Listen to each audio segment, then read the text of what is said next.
Last night, the world was watching a pivotal Game 5 in this year's NBA Finals with the Oklahoma City Thunder taking care of home court that they won back and beating the Indiana Pacers in convincing fashion 120 to 109. The series now heads to Indiana for Game 6 on Juneteenth, with OKC in a position to end it and win their first championship in franchise history. Who do you guys have winning Game 6? And then I do want to have a discussion about Game 5 and then 4 because we weren't on air about those. Is Halliburton out? Oh, and I forgot to mention that too. He said if he can walk, he can play. He's going to play. Oh, that don't. I mean, he wasn't effective though, so that don't mean a lot. Being that he's going to play, even if he's hurt out there. So, knowing everything that we know now and seeing what I saw, I got the Thunder winning the next game on the road, winning the championship. I think it's going to go 7. I think I feel where Halliburton's coming from. If he could walk, he could play. He knows what it felt like that last game where he was ineffective. You got to shoot it up, do whatever it is that you got to do. He knows what's required of him for his team to win. So I think he pulls it out at home. Games. If he can play, I want to bet on Indiana.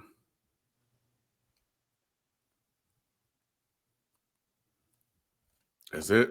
Okay. That's it. Because I mean, what else did it really say? Like somehow, some way, they're gonna find a way. Like it's gonna be TJ, it's gonna be Pascal, and if it's not gonna be Halliburton, then Nembhard and Neesmith are gonna find a way to just go berserk from 3. But if they don't, it was Game 4 that they blew the series, and I don't think they'll ever be able to live it down. Yeah, we'll talk about that in a sec. Give my answer real quick. Hold on, Spike. I originally thought this was going to go 7, and I'm going to stick with that because OKC's bench players were far more comfortable at home, and I saw it last night. Jay Will went off. SGA picked his spots, and mainly on the defensive end in the fourth quarter. He was huge for them. So I thought he was great. But I think that on the road, I haven't seen them play very well. And going back to Game 4, they were not playing well in that game, but SGA found a way to win. What was you about to say, Spike? I look at SGA plenty if he can't take out an injured Halliburton and others as far as what the trajectory that he's supposed to be on. Even if he wins this in Game 7? Yeah, like I got to take you out in 6, bro. Like I don't need 7 games for an injured Halliburton and that team if SGA is who they saying he is. I really feel like this game is a defining moment in his career. Like you can go on and win 7, and yeah, you'll still get the accolades from being a champion. But knowing where Halliburton is, Jalen Williams just gave me a 40 ball in the last game. Like I think it says a lot about Halliburton if he can't close. It says a lot about SGA if he can't close this out on the road. I don't know about that one, Spike. I think he had his moment in Game 4. That Game 4 win when they were down 10, 12 points going into the fourth quarter. Like 15 points in the fourth quarter, games, pretty much the series on the line. And he went off to steal that game from Indy. I think, if anything, that was the game where Halliburton had a chance to really put this series away, and he kind of let Nas down with this performance. But I think SGA had a moment there. And that game reminded me of they were in a similar situation against Denver. And I think they learned a lot in that series because they were down in that game to Denver, and they found a way to win that game and take advantage of the lead. But what happened in that one, Spike? It went 7. I have to say that Game 4 we had the potential to look up in a couple of days and be like, Game 4 was one of the biggest chokes you've ever seen. And the reason why I think it's one of the bigger chokes that could possibly ever happen in the finals is, besides Caruso and Chet, the Thunder looked kind of defeated. Jalen Williams looked like he had kind of quit. He didn't know what to do.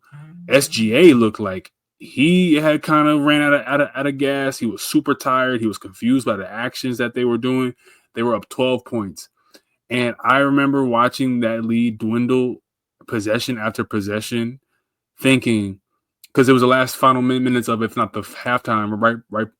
I think it was the third quarter, but please somebody correct me. I think it was either the end of the third quarter, last 2 minutes, or right before halftime.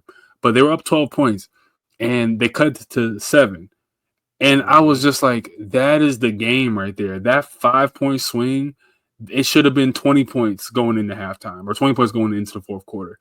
Pascal Siakam uncharacteristically gets out of the offensive flow of the rhythm, and he starts, barreling into the middle of the paint and doing no-look passes that are getting intercepted. You have Obi Toppin shooting threes, thinking that he's like Klay Thompson in 2016. And for some reason, Nembhard and Nesmith are just not where they're supposed to be. They're turning the ball over on out-of-bounds plays, and 7 points just like that. And Caruso to start either the third quarter or start the fourth quarter cuts it to 5 with a nice jumper over, I think it was Miles Turner. And that right there was the game, because the Thunder had overcome that mental hurdle. And they realized, oh, hey, this Indiana Juju don't work on us. Like, we're actually better. Okay, cool. Like, we can actually, like, play defense. Or SGA, walk them down. Let's do it. That travel call that didn't happen was atrocious. But beyond that, you can't put it all on one call, because the Pacers got out of their offense and they fucked themselves over. And that's why I say it could potentially be one of the biggest chokes. There was no excuse for any of those plays down the stretch. Rick Carlisle, he's sitting Halliburton too long in key spots for me, and I don't like that we're not gonna be able to extend this series, because I think OKC, I think that the betting man has to put the money on them. 100% Q. I do think I don't disagree with the Carlisle sitting Tyrese a little too long, but maybe he already knew about the injury. He's trying to get him as much, rest as possible, so that way he can go down the stretch. I will also say this. Game 4 to me is just kind of sort of what this series has been. So I don't want to call it a choke job. Should have they won that game 100%? They were in the lead for 3 quarters, just kind of the opposite of what happened in OKC game 1. You know what I'm saying? And OKC turned it on. I agree with you. They was like, nah, they realized, nah, we're the number 1 seed in the NBA. Like, this is what we do. And you saw them, like, and I agree, overcome the mental hurdle. To me, I think the game that is even more pivotal, the game 4, was last night. And the reason why I say that is Indiana's best player, Halliburton, was clearly not himself. Nobody knew that he was injured until after the game. And, everybody was saying, hey, he has a calf, this, that, and the third, right? But in that game, they were down, I want to say as much as, like, when I had tuned in, they was down like 16, 17 points. And they cut it down to 3. Mm-hmm. And Nembhard had a bad turnover. They got out of their stuff.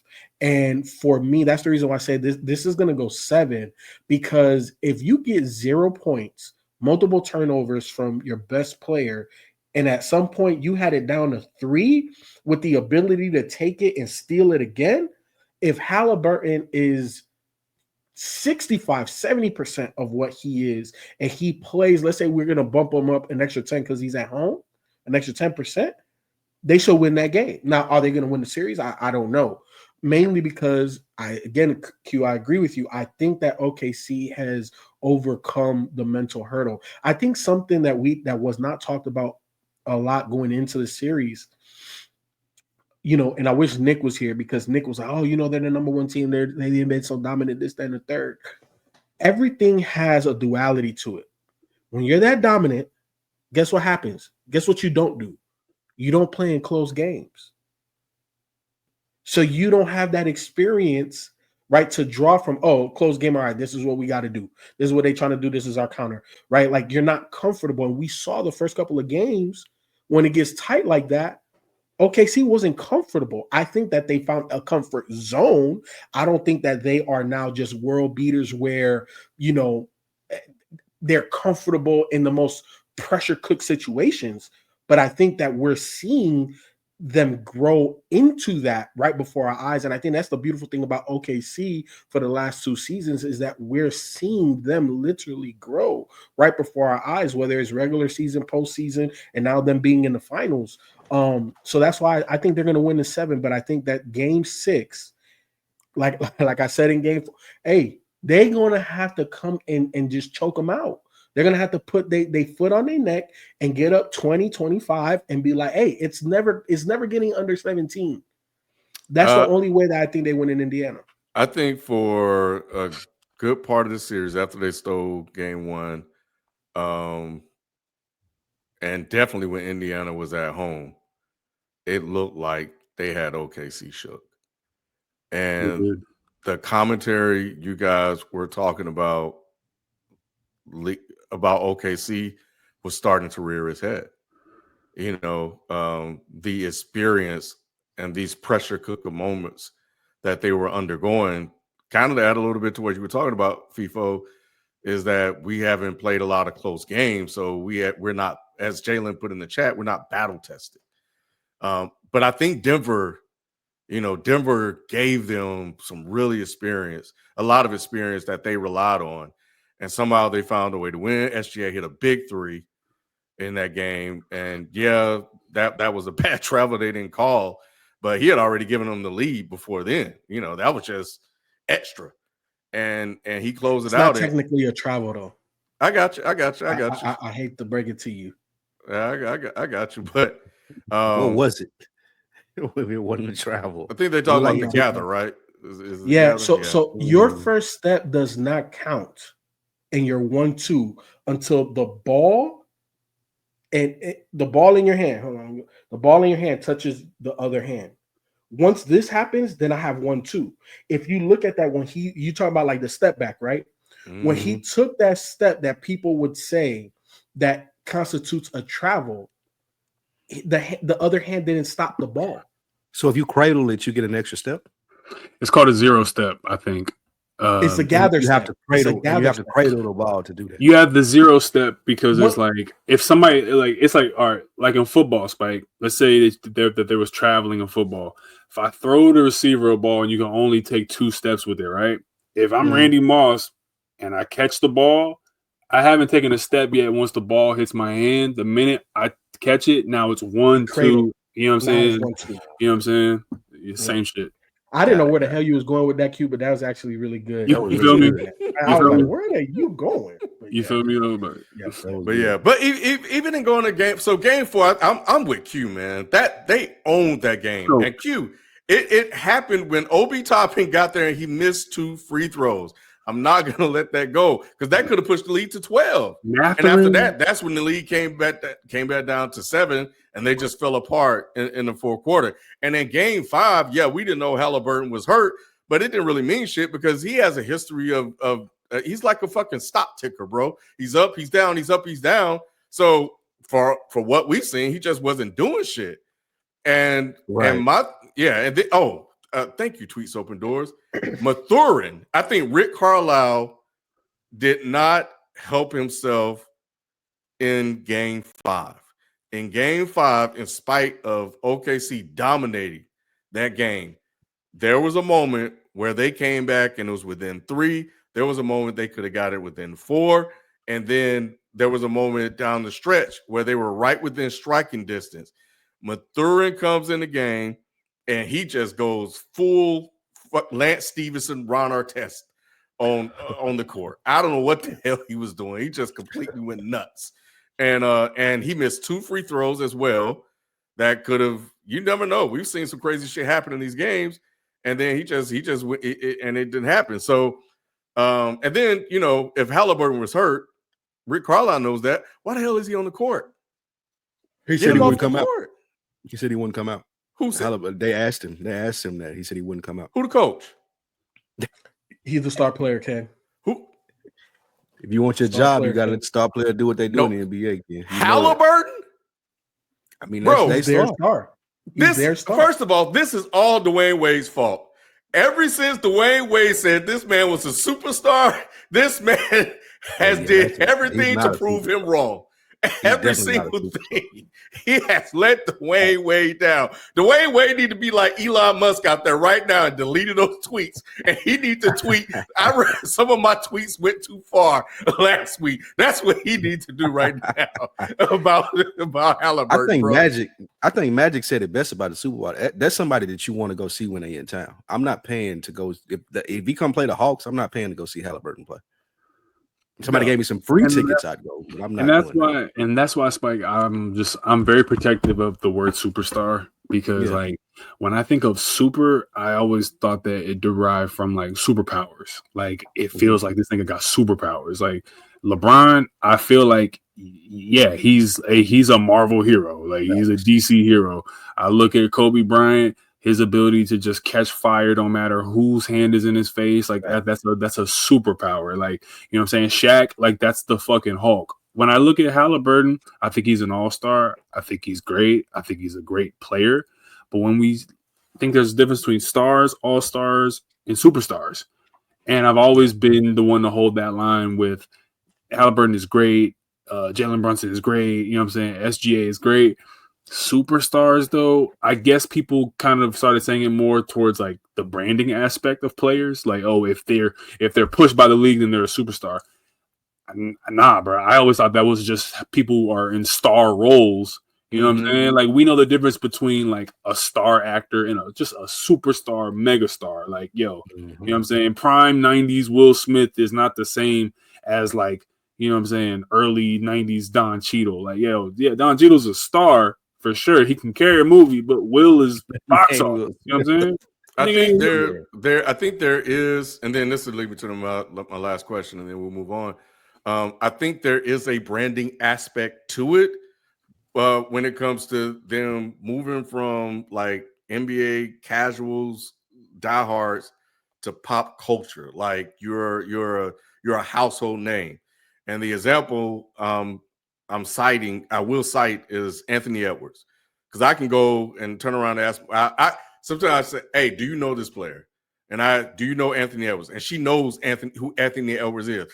Ain't watching a basketball game in her life, but she knows who he is. And there are certain players in the NBA that she knows based off just certain other things that happen, which increases the marketability of a player, I believe, for the NBA if they were able to tap into it. And then from there, it's up to the players to kind of add on to that to create this sort of mystique and start to win championships.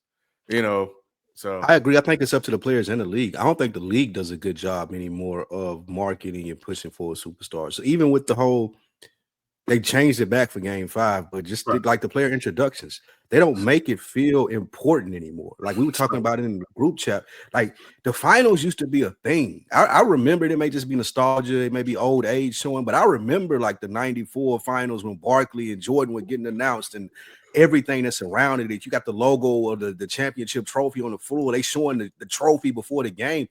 They veered away from all that. I think Cal or either Q said it, like it felt like a regular Saturday NBA game. Like it don't even feel like the finals the way that they're promoting it, and that goes a lot into being superstars or building superstars. My question is, I don't disagree. What? I think, you know, because I see the chat, Marty McFly saying marketing is like 10% and 90% is your play. Well, he likes basketball. I'm talking about for the casual.